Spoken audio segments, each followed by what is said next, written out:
I look at my life differently today compared to when I was 20 or 30 or even 40. You are invincible when you are 20.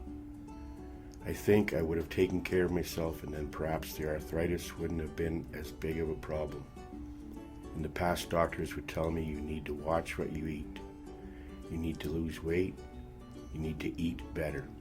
And I would just brush them off. But now I do watch what I do and what I eat, and I'm looking after myself better. I don't like to take meds, so I will only take some Aleve if the pain is really bad, and it does help.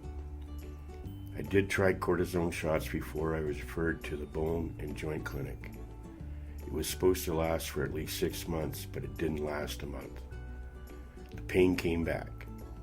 My family doctor said we could try more meds, but I knew all these options only masked the pain. I thought it doesn't fix the osteoarthritis, so I said I wanted surgery. And for now, I don't take pain meds, I just live with the pain, even in the morning when it is really bad. If we decide to walk somewhere, I just make sure the path has places to rest. And the cane has helped me quite a bit. I can walk a lot further, and I get a little sympathy from others. Having a healthcare provider who treats you with respect is genuine and authentic, and has been a significant part of my positive healthcare experiences. For example, there was such a difference between the first surgeon I met and the one I recently met. The first doctor said, "You know you're overweight." And I thought, wow, you don't need glasses. And he was a big fellow himself and a bit grumpy. And he said, "You know, the surgeon may not do this. It's up to him, it's not up to you." It was like he was saying, "You're wasting my time being here." So when I had my next appointment, I was just dreading it.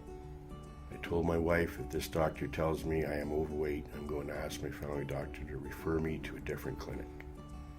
But this surgeon was excellent. He was so positive, and he told me the facts, the negative things. But he said, "I have to tell you this." He didn't say it to scare me away from surgery, but because he had to tell me. He told me the risks of the operation, that some die on the operating table and some surgeries fail and have to be redone. But he was down to earth, and he wasn't above anybody. He was a real pleasure to meet and talk to. I am so glad he is the one performing my surgery. The teaching day at the clinic was excellent. Everything was great, and the book they gave me was helpful. I have been happy with the whole process, except for the lack of communication. If doctors were more positive rather than just saying you don't eat right, you don't look after yourself, you smoke, you drink, instead of focusing on the negative, for example, hearing that your heart is healthy and you are in great shape for surgery. It feels good to hear that kind of stuff and having things explained to me. My family doctor always calls and sees us to go over test results. He usually calls within 2 or 3 days.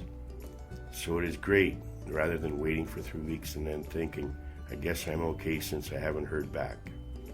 The only disappointment during this process has been the lack of communication regarding my surgery.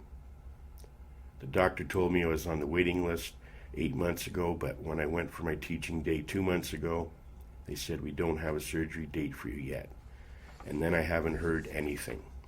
I have done everything they asked me to do, so I'm not sure what is going on. I was hoping December, and they did say, don't call, we will call you. We are really busy.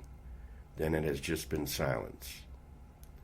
Every time my phone vibrates, I answer, no matter where I am, because if it's them, I don't want to miss the call.